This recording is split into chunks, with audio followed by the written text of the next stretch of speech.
Hola, buenas. Bienvenidos al capítulo 8.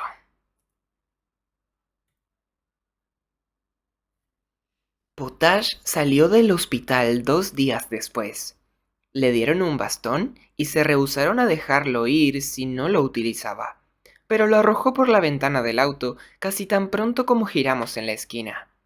Diana le dijo que madurara, pero no retrocedió para recogerlo. Estoy bien. Soltó Potash desde el asiento trasero. Esperaba que tuviera un tubo de oxígeno o algo, pero recuperaba bien por sus propios medios. Le prescribieron altas dosis de prednisona, pero eso era todo. Estuve allí por 2 semanas y media. Si no pueden curarme en ese tiempo, ¿qué se supone que están haciendo? Estarás débil por un tiempo, comentó Diana. Lo he visto en los aviadores accidentados. Pasan unos días en el hospital, descuidan su estado físico y creen que pueden recuperar su capacidad normal de inmediato. Sé lo que estoy haciendo. Haz tus ejercicios, dijo Diana. Exígete, pero no te exijas demasiado. John, asegúrate de que no se provoque una recaída. ¿Qué te hace pensar que tengo algún control sobre él? Pregunté. Que vaya a tu apartamento, así tú puedes hacerlo. Por favor, deja de discutir sobre eso, replicó ella, poniendo los ojos en blanco sin mover las manos del volante. Se queda contigo, son las órdenes de Ostler y punto. Todas sus pertenencias están en tu casa de todas formas. Él no tiene nada, solo 4 cambios de ropa idénticos y algunas sábanas que fueron oficialmente cedidas a Boydock. ¿Revisaste mis cosas? Preguntó Potash. Me estaba asegurando de que no tuvieras armas. Respondí. Lo que en verdad quería decir, estaba intentando encontrar armas. No toques mis cosas. Si vivieras en otra parte, no lo haría. John, gruñó Diana. Nos quedamos molestos en silencio y yo pensé en Elijah en lugar de Potash. ¿Cómo funcionaba su poder? ¿Qué es lo que estaba haciendo? ¿Por qué estaba yendo a reuniones de manejo del dolor, visitando a Mary Evans y todo eso? ¿Qué hizo que no debería haber hecho? Se rodeó de muerte y oscuridad. El turno de la noche, la funeraria, el asunto del dolor. Podía entender eso. Vivía la clase de vida que a mí me hubiera gustado, sin enredos, sin multitudes, solo paz, silencio y cuerpos que cuidar. Pero sabía que yo era diferente de la mayoría de la gente, y a la mayoría no le agradaban esas cosas. ¿Por qué se parecía tanto a mí? ¿Era por eso que deseaba tanto que él no estuviera tras nosotros? ¿Que él no fuera el chico malo? ¿Por qué quería que fuera como yo? Diana, ¿por qué te rodearías de muerte? Pregunté. Eso es una pregunta profunda. ¿Quieres saber por qué me convertí en francotiradora? No, me refiero a si fueras Elijah. O bueno, tal vez... no lo sé. ¿Por qué te convertiste en francotiradora? No finjas que de pronto quieres hablar sobre mí, respondió. Si solo quieres una tormenta de ideas, está bien. No tienes que ponerte incómodo solo porque te entendí mal. No, no estoy fingiendo. Solo quiero saber por qué alguien desearía vivir así. ¿Está perturbado? ¿Asustado tal vez? Tus sentimientos tal vez ayuden a explicarlo. Estoy dando manotazos de ahogado. ¿Así que ahora estoy perturbada, John? Preguntó Diana. Tú te rodeas de muerte. Me dijo Potash. ¿Por qué lo haces? Es... no sé, diferente. ¿Por qué? Porque yo lo disfruto, ¿sabes? Dudé. Tal vez él a ella también, comentó Diana. Él recuerda, ¿no es así? ¿Ese es su poder? Bueno, tal vez sea una cuestión de homenaje. Le agrada la soledad para poder darle respetos a las personas muertas que recuerda. Tú me dijiste que esa era gran parte del trabajo para ti cuando trabajabas en la funeraria de tu madre. No, no, no tiene sentido. Si le agradara la muerte por las mismas razones que a mí, No iría a reuniones para el manejo del dolor. ¿Por qué a ti no te entristece, John? Preguntó Diana. Porque la muerte es tranquila, respondí. Mi corazón se aceleró, como si me hubiera llevado una oleada de adrenalina de algún lado, pero solo estaba ahí, sentado en el auto. La muerte no se mueve, no habla y no hace ningún ruido. Casi digo que no grita, pero me pareció tan preciso que hice un mohín al pensarlo. Tampoco era esa toda la razón. Marcy nunca me gritó y también estaba muerta, y eso no me hacía feliz en absoluto. Mi papá ya no gritaba, al menos no donde yo pudiera escucharlo, y él aún seguía con vida. La respuesta no era tan fácil. Balbuceé por un minuto, preguntándome de qué estaba hablando, intentando retomar el hilo de la conversación. El manejo del dolor es algo que se hace con otras personas. Dije finalmente. Están vivas y las escuchas hablar. Yo nunca haría eso. Él no es como yo. En esos grupos la gente habla de los muertos, dijo Diana. Recuerdan a sus seres amados. Quizás para Elijah va más allá. Quizás él necesita recordar para sobrevivir. Todo se trata de lo que les falta, ¿no es así? Así que él necesita los recuerdos de otras personas porque no tiene propios. Tal vez las reuniones lo ayudan a conservar esos recuerdos frescos o lo que sea. Salvo que él lo ha hecho solo una vez. Comenté. Lo hemos estado observando por semanas y solo ha estado allí una sola vez. Y entonces apareció la respuesta, justo frente a mi rostro. Él no está recordando a los muertos, está recordando a los vivos. Eso no es manejo del dolor, discrepó Diana. Eso sería alguna otra clase de terapia. Ah, no, Diana. Eso no es lo que quiero decir, Nadie se esfuerza para recordar a los vivos, dijo Potash. a menos que estén perdidos, como los monumentos a los desaparecidos en combate. El resto del tiempo solo recordamos a los muertos. Recordamos a los muertos porque nosotros estamos vivos. Tal vez para quienes están muertos funciona al revés. Dije. Sentí como mis ojos ardían mientras hablaba, con las lágrimas amenazando, pero apreté los dientes y parpadeé para apartarlas. Y Elijah pasa la mayor parte del tiempo con ellos, con personas muertas.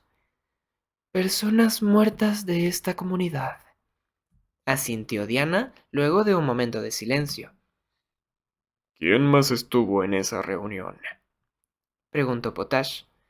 Exacto, dije.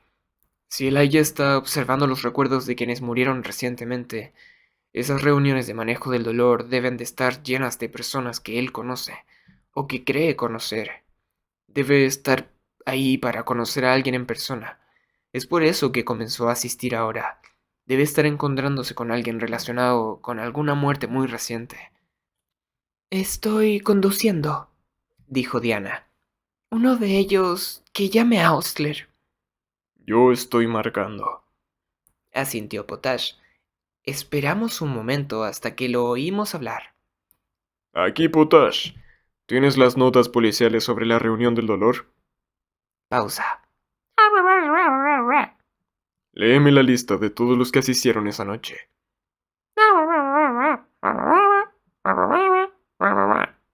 Espera un momento, estoy escribiéndolos. Delaney Anderson, Rose Chapman, Jude Feldman, Garrett Garrett, Susan Roman. Espera, ¿eso es todo? Pausa. Solo estamos siguiendo una hipótesis. Te llamaré si nos conduce a algo. Yo ya había discado el número de la funeraria y estaba listo. Presioné llamar y esperé mientras sonaba. Buenas tardes, contestó una mujer. Gracias por comunicarse con la funeraria Cochran. ¿Cómo puedo ayudarlo? Necesito hablar con el señor Cochran, respondí. Al igual que la mayoría de las funerarias, era un negocio familiar. Habíamos hablado con Rudolfo Cochran antes, en calidad oficiales del agente del FBI. Él sabía que estábamos investigando algo, pero no sabía que se trataba de un empleado suyo. Prometió no decírselo a nadie, pensando que era un asunto de máxima seguridad y esperaba que cumpliera con su promesa. Si Elijah se enteraba de que lo estábamos investigando y especialmente que estábamos tan cerca, podría escapar. No queríamos perderlo. Un minuto más tarde, transfirieron la llamada a otra línea y sonó algunas veces más hasta que Cochran contestó.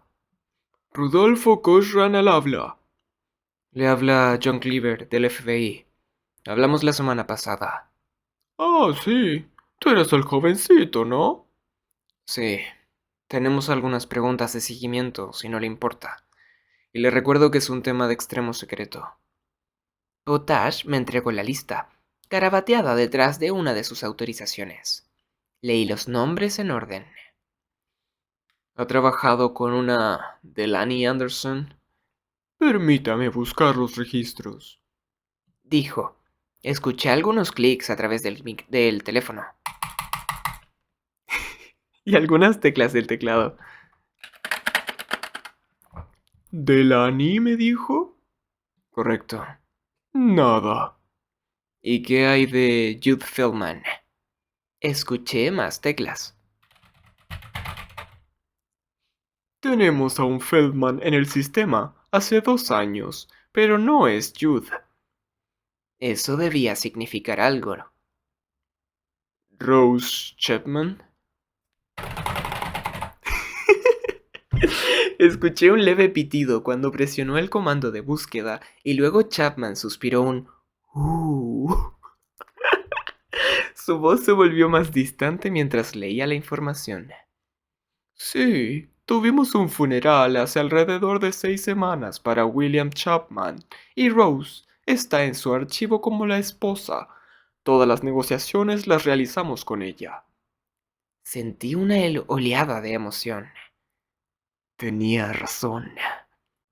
Pensamiento de John. ¿Puede brindarme su información de contacto? La leyó y yo la anoté. Luego, solo para ser meticuloso, le pedí que buscara los últimos 2 nombres de la lista.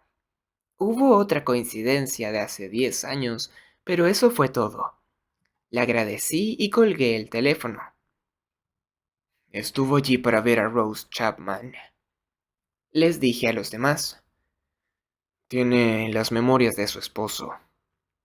Le di a Diana la dirección y ella cambió el rumbo de inmediato. Busqué en mi teléfono y encontré una enorme lista de Rose Chapman. De a poco la reduje a la que estaba en Fort Bruce. Encontré su perfil de Facebook y maldije en cuanto la vi. ¿Cuál es el problema?, preguntó Diana.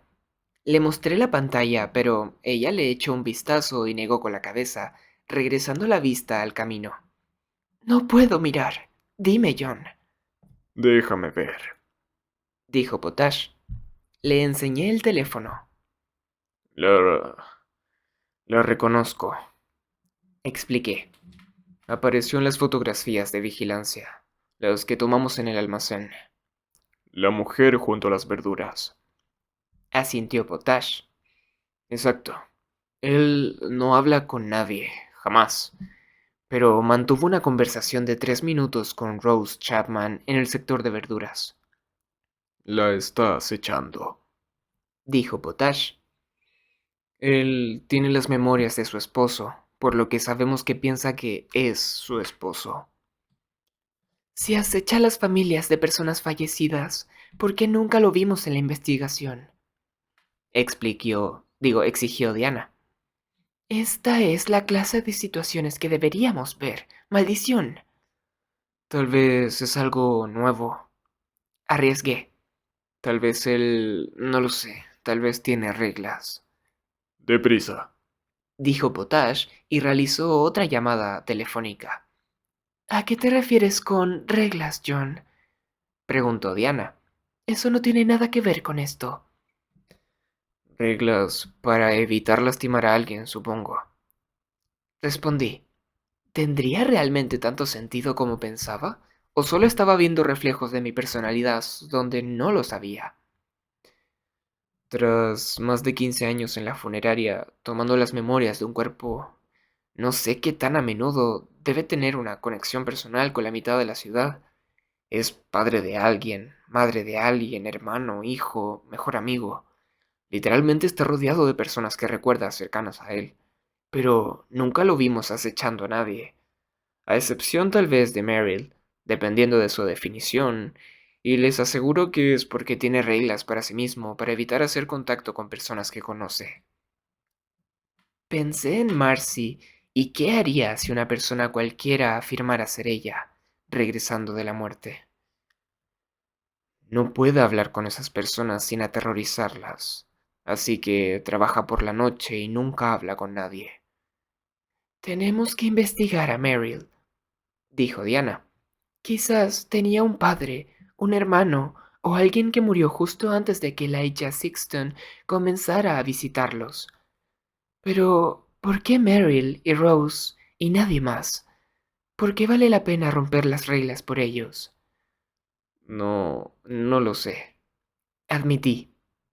Hay algo que aún no encaja. Cerré los ojos, intentando recordar todo lo posible sobre nuestra investigación.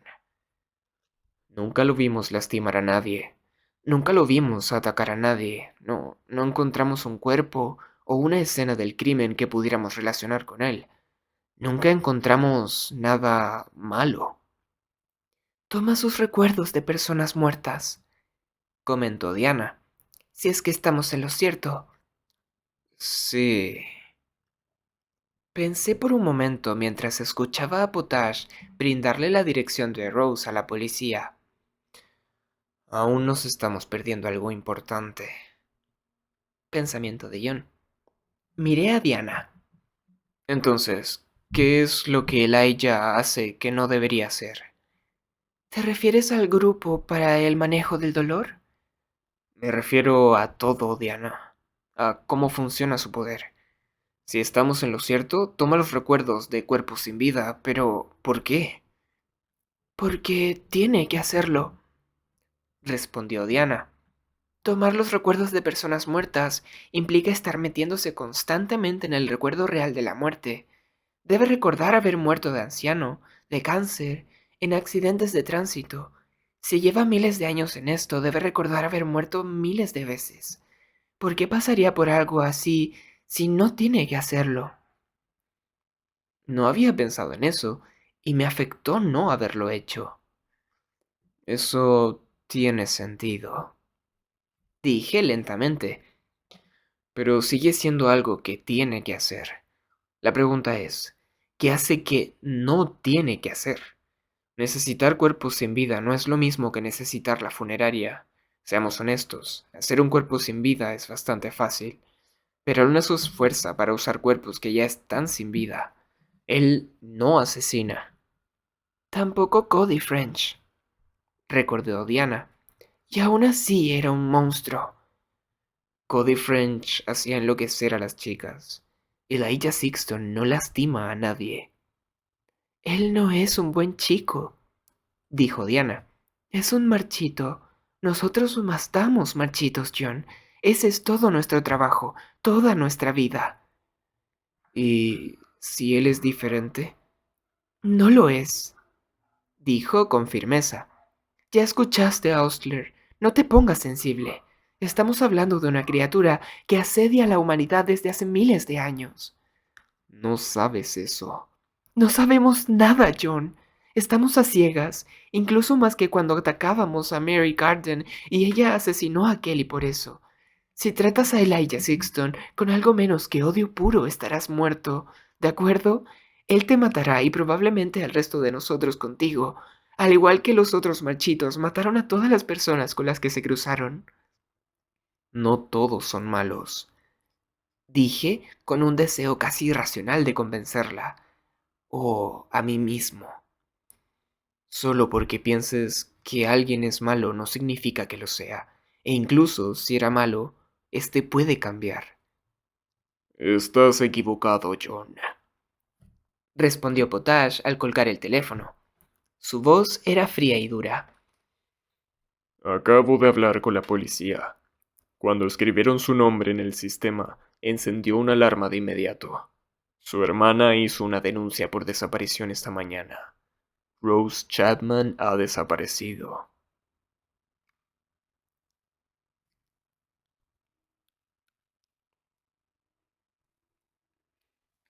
Ya estábamos casi a mitad de camino de la casa de Rose Chapman, así que llegamos antes que nadie.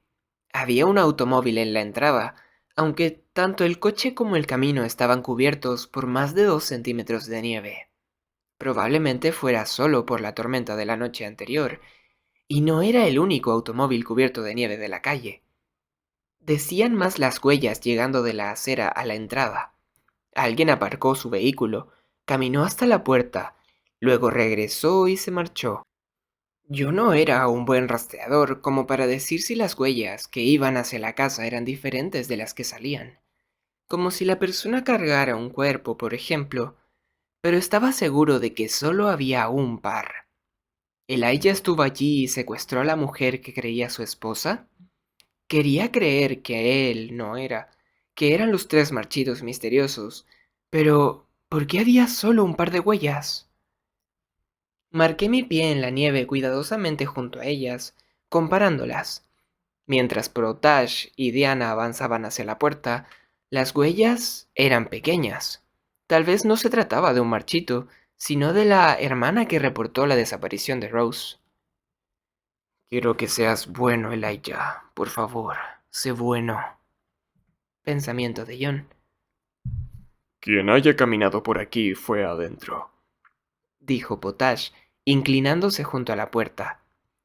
Se sacudió la nieve de los zapatos en el tapete y luego se paró sobre ella al salir. ¿Cómo lo sabes? Me doy idea de estas cosas. Respondió encogiéndose de hombros. Diana tocó el timbre y yo subí los escalones de la entrada para unirme a ellos. Esperamos un momento, tocamos otra vez, luego golpeamos la puerta con fuerza. Nada. Declaro que hay una causa probable, dijo Diana tomando su arma. Potash ya había sacado la suya. Metí la mano en el bolsillo de mi abrigo para sentir mi cuchillo. No salí sin él en semanas. Diana nos miró, asintió y abrió la puerta de una patada. No había signos de lucha en la entrada, aunque sí había agua donde alguien entró con nieve en los zapatos. La puerta tampoco tenía señales de haber sido forzada, a excepción del golpe de Diana. Quien hubiera entrado lo hizo pacíficamente, lo que significaba que tenía una llave. Eso implicaba que había sido la hermana, y el estado de las huellas sugería que fue esa mañana, después de la nevada. La falta de otras pruebas significaba que Rose Chapman había desaparecido antes de que nevara. Si su auto, probablemente un día o 2 antes, ya que la policía no aceptaba denuncias de desaparición hasta pasadas las primeras 24 horas. Si la hermana estuvo allí y no encontró nada, probablemente podríamos movernos por la casa con seguridad, pero luego de nuestra experiencia con Mary Garden, ninguno bajó la guardia. Diana y Potash seguían con las armas en alto, y yo saqué silenciosamente mi cuchillo de su funda mientras nos adentrábamos en la casa. Me sentí mejor con un cuchillo en la mano, como si siempre hubiera estado incompleto sin él, y solo entonces estuviera completo. La puerta de entrada llevaba directamente a un comedor. En las paredes colgaban pinturas de paisajes y una fotografía de quienes asumí que serían Rose y William Chapman. ¿Ella se le habría unido en la muerte? ¿Elijah Sexton estaría recordando las vidas de ambos? Pasando el comedor, había una cocina y un pequeño corredor que conducía el resto de la cocina. Recorrimos cada habitación lentamente, revisando detrás de las puertas y muebles, registrando cada lugar al pasar. Un baño, un cuarto de lavado, un armario en el corredor lleno de cajas de cartón húmedas, una habitación principal a un lado del corredor y una de invitados al otro. No había nadie en ninguna de ellas. vivo o muerto. La habitación principal tenía un ventanal corredizo que salía al jardín trasero, un pequeño patio a un lado y un camino al otro, que llevaba a un garaje, pero la nieve allí era mucho más profunda que la de al frente, y no tenía huellas. Lucía como si nadie hubiera estado allí en todo el invierno. Potash revisó el último armario y negó con la cabeza. Nada. Muchas casas en la ciudad tienen un sótano, dijo Diana, pero no vi una entrada. ¿Tal vez fuera? Si alguien lo hubiera usado recientemente, habríamos visto huellas en la nieve. Comentó Potash. Miró hacia afuera, respirando con dificultad. Vale la pena revisar de todas formas. Destrabó el ventanal, pero Diana puso una mano en su brazo. Yo iré. Tú acabas de salir del hospital. Abrió la ventana y salió. Los llamaré si parece sospechoso. Vean qué más pueden encontrar, pero no dejen huellas. Cerró al salir. Por supuesto que no dejaré huellas. Protestó Potash. ¿Acaso soy un idiota? Lo ignoré y comencé a revisar las cosas sobre las mesas de noche y el tocador, usando el cuchillo para moverlas, sin tocarlas directamente. Las personas secuestradas suelen dejar cosas personales importantes, la clase de cosas sin las cuales nunca salen. Llaves, cartera, bolso, teléfono. Si encontráramos algo de eso, tal vez también pudiéramos encontrar información personal útil, como una agenda o una lista de personas con las que habló recientemente. Un smartphone sería una mina de oro.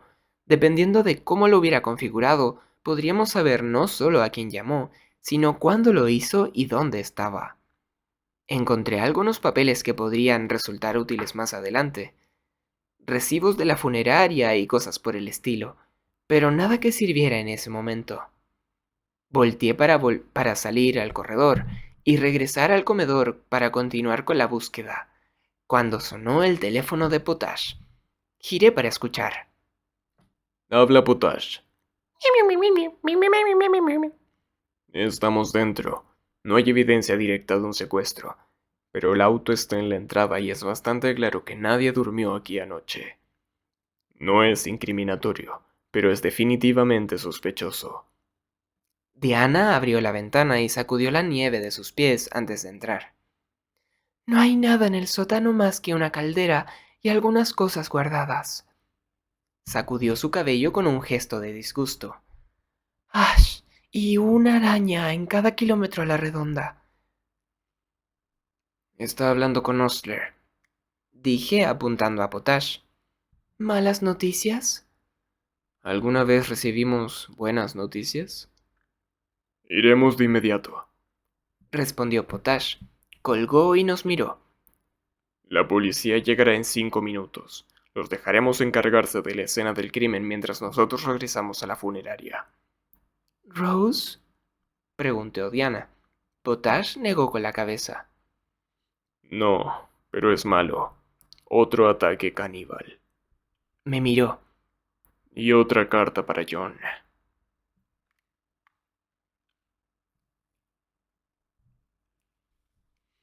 Al señor John Wayne Cleaver y sus estimados colegas. Hola, otra vez. Es como siempre, un placer escribirte. Aunque admito que no te he dado muchas posibilidades de responder desde mi carta anterior. Aún peor, no te he dado los medios para hacerlo y estoy muy apenado por ello. Solo alguien grosero podría estar conforme con una conversación unilateral, y te aseguro que no soy tan patán como para hablar y hablar sobre mí mismo sin dejarte responder. En vista de lo anterior, déjame proponerte algunas opciones que podrían facilitar una discusión más interactiva. La opción que consideras en primer lugar es simplemente capturarme, pero te aseguro que eso es ridículo. No me atraparán, ni me encontrarán. La segunda opción es igual de improbable, pero en otra dirección. Puedes comunicarte de la misma forma asesinando a tu propia víctima y dejando una nota para que yo la encuentre. Aunque te aseguro que encontraría la nota, imagino que tus superiores estarían muy disgustados de la forma de enviarla. Hasta que llegue el momento en que no te importe lo que piensen, tendremos que encontrar otra forma de comunicarnos. La tercera opción entonces sería para considerar. Puedes publicar una carta en el periódico. No sería la primera vez que la policía envía mensajes de esta forma. Este método tiene subopciones. Puedes elegir enviarla abiertamente. Mis comidas sin terminar ya están en primera plana después de todo. O puedes hacerlo en secreto, escondiéndolo en una carta de lectores de las que solo se lee hasta la segunda palabra. Ponle un título sobre leones y antílopes si lo haces. Así sabré dónde mirar. Pero, a fin de cuentas, ¿por qué molestarse con tanto embrollo? Si has estado prestando atención sabrás quién será mi próxima víctima. Deja una nota en su bolsillo, así tendré algo que leer mientras me alimento. Tuyo, el cazador. Postdata. Me alegro mucho saber que el señor Potash está recuperándose rápidamente. Que su salud recuperada le traiga la mayor felicidad posible antes del final. Dios mío, dijo el doctor Trujillo. ¿Dónde está el cuerpo?, preguntó. Aún en autopsia, respondió Ostler, señalando la sala de examinación de la estación de policías que teníamos detrás. Exceptuando algunos detalles estremecedores, la historia es igual que la anterior. Una persona de mediana edad, mujer esta vez, hallada semidesnuda con el cuerpo cubierto de mordidas, rostro y el cuello intactos. La nota estaba prendida en su pecho. ¿Prendida?, preguntó Nathan. Con un alfiler, respondió Ostler. Ten en mente que no llevaba camiseta. La parte más extraña de este trabajo, comentó Diana, es que nada de esto cuenta como un detalle estremecedor. Potash se sentó y comenzó a dar lentas y controladas boconadas de aire. ¿Por qué la sigue dirigiendo hacia John?, preguntó Nathan. Quiero saber de qué se trata todo esto. También mencionó a Potash. Aclaré. Pero son para ti, chico, insistió Nathan. Cuando dijo que quería iniciar una conversación, te estaba hablando específicamente a ti. Cuando sugirió que asesinaras a alguien, bueno, también se refería a ti. Miré a Potash y lo descubrí mirándome. Él seguía siendo el único que sabía la forma brutal en la que había apuñalado a Mary Garden. Este no dijo nada. Usa el nombre de John porque quiere exhibirse, dijo Trujillo. Todo en esas cartas, el tono, el vocabulario, incluso el mensaje en sí mismo, es un intento deliberado de ejercer control sobre nosotros, mostrando su superioridad. No solo mostrándola, golpeándonos con ella con la sutileza de un enorme mazo de caricaturas. Quiere que tengamos miedo, y parte de eso es demostrando lo que sabe de nosotros. El nombre de John y el estado de salud de Potash. Pues bien, está funcionándole, dijo Nathan. Una vez más, solicito humildemente que empaquemos todo y dejemos esta ciudad lo más pronto posible. Jamás has hecho algo humildemente en tu vida, replicó Diana. Todo lo que nos está mostrando realmente son sus límites. Comenté. Sabe mi nombre porque mi fotografía apareció en internet. Él ató los cabos y sabe quién soy. Sabe el nombre de Potash porque está en los registros del hospital. Somos los únicos miembros del equipo con una identidad fácilmente rastreable. Incluso Brooke está ingresada en White Flower con un alias. Lo único que sabe sobre nosotros son las cosas que cualquiera sabría de nosotros. Tal vez se avecina algo más, dijo Ostler. Podría saber todo y estar dándonos a conocer de a poco, una porción a la vez. Eso provocaría muchos cuerpos masticados hasta que termine, añadió Diana. No lo creo, respondí. Creo que está investigándonos al mismo tiempo que nosotros lo investigamos a él. Lee el encabezado otra vez. Le pedí a Ostler. Al señor John Wayne Cleaver y sus estimados colegas. Usó mi segundo nombre. No lo hizo la primera vez. A ver si me entero. Así que tu evidencia de que no está revelando la información de una porción a la vez es justamente que está revelando una porción a la vez, chico. Preguntó Nathan resoplando. Ay, quiero decir que no es información nueva, Nathan. Que mencionara el nombre de Potash al final fue una verdadera sorpresa. Pero ¿a alguno de ustedes le sorprendió que dijera mi segundo nombre? ¿Alguno de nosotros siquiera lo notó? Nosotros ya sabíamos que él sabe quién soy. Revelar mi segundo nombre no cambia eso, así que o lo sabía de antes y olvidó mencionarlo, lo que no es exactamente amenazante, o lo acaba de descubrir y lo está presumiendo. Si es la primera, ¿a quién le importa? Si es la segunda, entonces sabemos que está descubriendo las cosas sobre la marcha.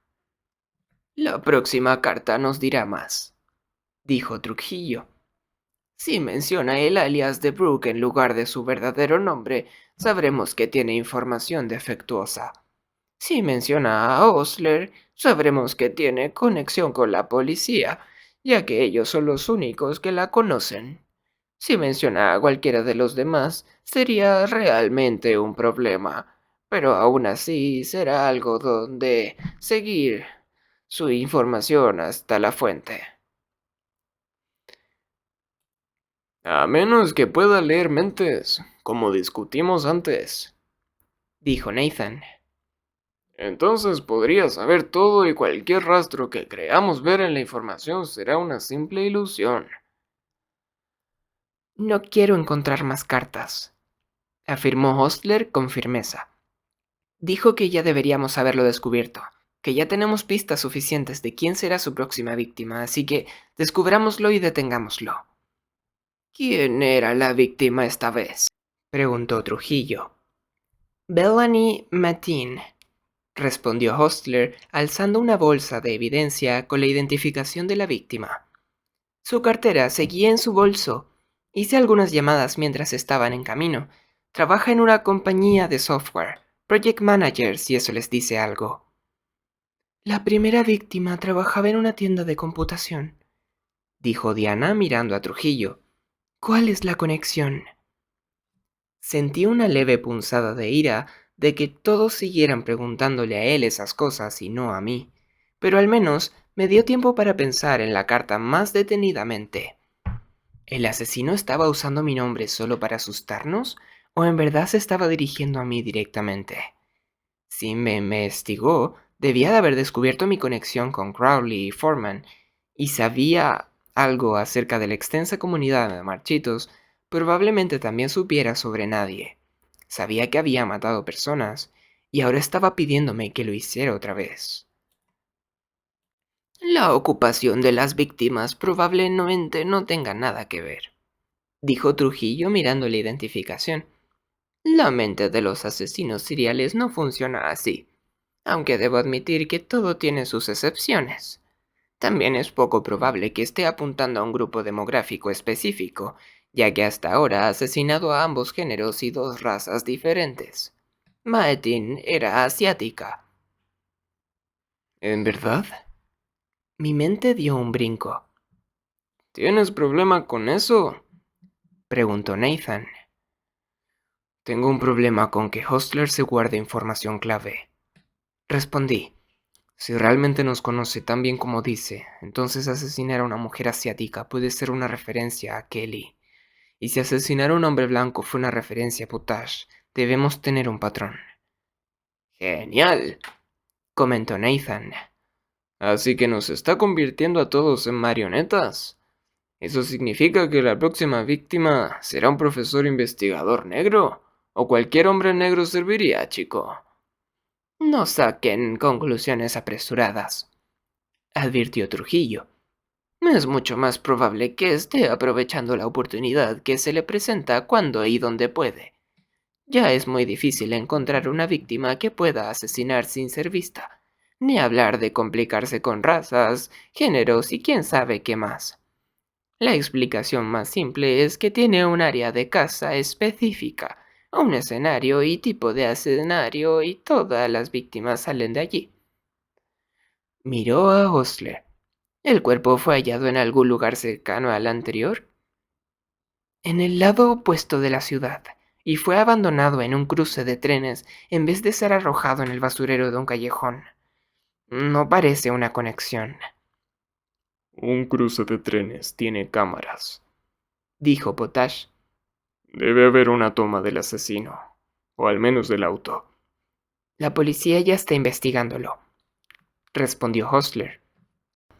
Estaba en silencio porque no sabía qué sentir. O supongo que podría decir que estaba sintiendo muchas cosas a la vez. Estaba enfadado porque Trujillo había desestimado mi idea, pero impresionado que la suya tuviera mucho más sentido. Enfadado nuevamente porque se atrevió a ser tan bueno en algo que consideraba de mi dominio personal. Y luego estaba avergonzado por tener sentimientos tan mezquinos al respecto, preocupado por si llegaba a tener razón, frustrado por no haber encontrado nada sólido aún, y estaba molesto con Nathan, asustado por Brooke y fascinado por el nuevo asesino, y todo lo que quería era salir de ahí y ser yo mismo, aunque fuera por un minuto, aunque fuese por medio minuto, tal vez por siempre. Pensemos que el lugar donde los cuerpos fueron abandonados no tiene que ver con el lugar donde fueron asesinados, dijo Trujillo acariciando su barbilla. Puede haberlos capturado en el mismo lugar y luego los esparció por la ciudad para mantenerse escondido, o solo para despistarnos. Tenía que haber algo más. Lo sabía. El asesino no había escrito 2 cartas para nada. Tenía que habernos dejado una pista, incluso si fuera solo por accidente. No hemos encontrado ninguna conexión evidente entre las direcciones de sus casas o trabajos, dijo Hostler. Pero tal vez el transporte los lleva por un camino similar, o se cruza en un punto específico. Le diré a la policía que lo investigue, pero necesitamos algo más conciso. No permitiré que este hombre se coma a nadie más. Comer. Estuvo ahí todo el tiempo. Busqué en mi bolsillo la copia de la primera carta, que estaba desgastada por estar guardada y arrugada en los extremos. Espera, ¿cuál era el contenido en el estómago de las víctimas? ¿Piensas que eso importa? Preguntó Nathan. Era una típica pregunta sarcástica de él, aunque su rostro lucía más confundido que beligerante. ¿Es realmente algo importante, niño? Un asesino que elige a sus víctimas por el contenido de su estómago. No la misma comida, sino de los mismos lugares. Expliqué. Saqué la carta y la desdoblé, estirando los pliegues para que quedara estirada. En la primera carta mencionó el contenido del estómago de Stephen Applebaum para probar que era el asesino, pero luego también mencionó que lo vio comer. Mira, aquí está. El contenido de su estómago, como supongo que les habrá informado, debe haber incluido 2 porciones de pizza. Estaba demasiado lejos para ver de qué era y eligió a su víctima. La observó comiendo y luego la asesinó, probablemente poco después. Estas cartas están escritas con mucho cuidado. Tiene que significar algo. Hostler lo consideró por un momento y luego fue a la sala de examinación y abrió la puerta. Disculpen, caballeros, ¿ya han analizado el contenido del estómago? Escuché murmullos, pero no pude entender lo que decían. ¿Y qué eran? Más murmullos. Ya, gracias. Cerró la puerta y volteó hacia nosotros. Ay, pizza. Diana, quiero que vayas al detective Scott y descubran exactamente dónde cenaron las víctimas el día en que fueron asesinadas. Sí, señora. Diana salió de inmediato y Potash se puso de pie. Hostler regresó lentamente hasta nuestro círculo deformado.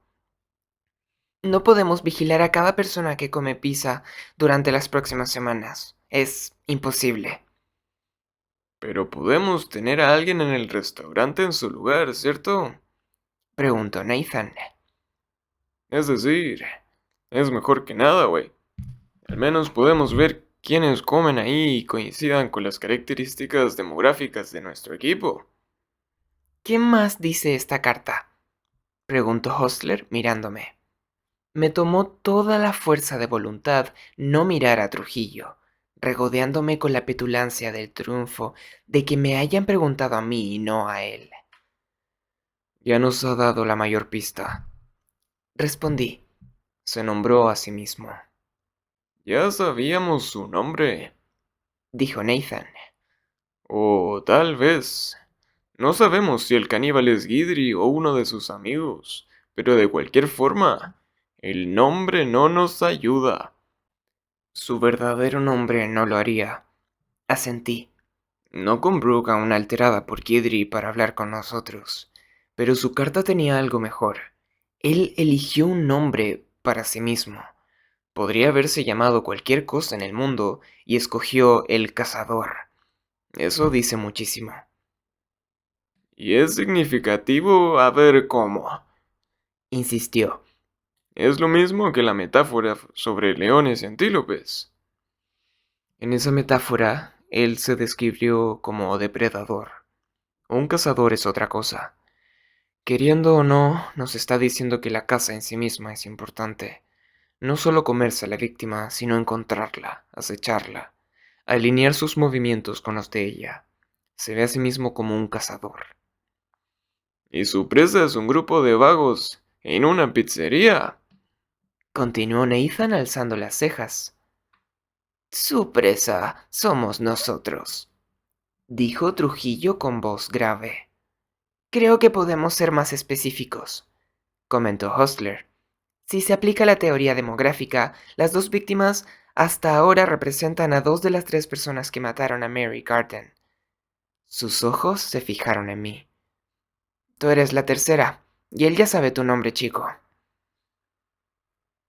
Fin del capítulo 8.